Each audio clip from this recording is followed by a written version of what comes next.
go on with the setting, starting from line 19.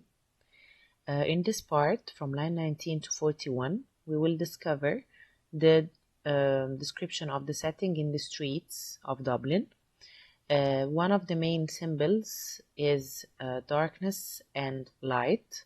They are just opposed in the story, and some characters are always in the dark while others are in the light, and this is very important. In this passage, we will also meet Mangan's sister, who is the beloved of our narrator.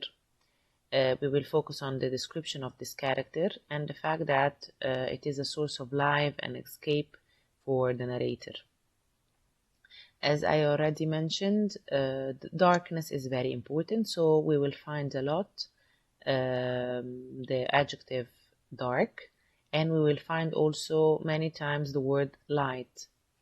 It's winter, so winter means that the atmosphere is a bit gloomy, that days are short, and that there is less light than in the summer, for example.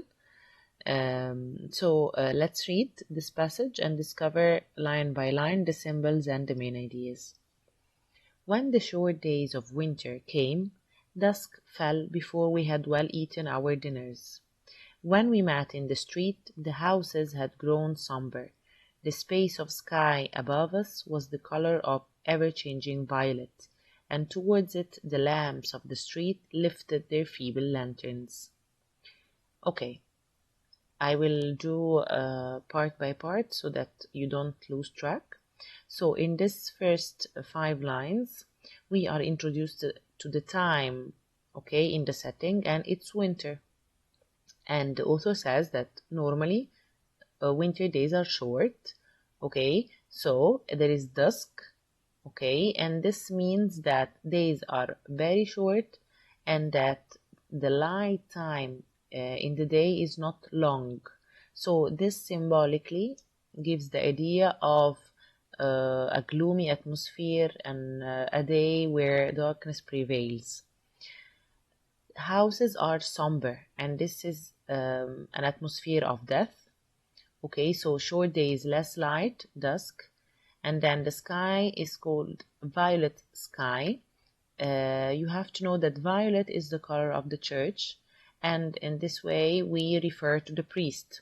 Okay, so it's related to darkness, but also an allusion to the church.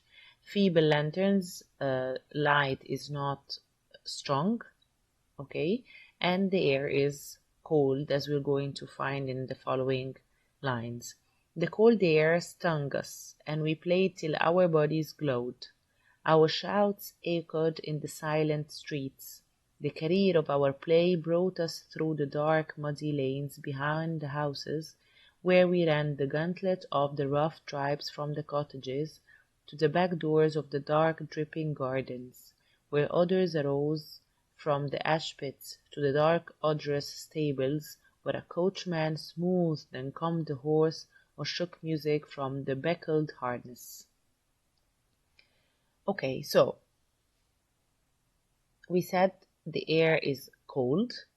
Okay, we played is another reference to the beginning of the story when, do you remember when boys are described as the only source of life in the quiet streets? So it's the same here. The boys described at the beginning, and these boys both enjoy life. They don't want to be morally and psychologically imprisoned like the rest of the Dubliners. So the source of life is in children. Okay, going on, we find again the word dark. So in dark, muddy lanes, dark, dripping gardens, dark, odorous stables. So darkness and dirt are there in the setting. The setting is not positive, is not comfortable like the internal setting of the house, claustrophobic, suffocating, musty, and dirty. So the prevailing imagery from line 19 to line 30 is the imagery of darkness.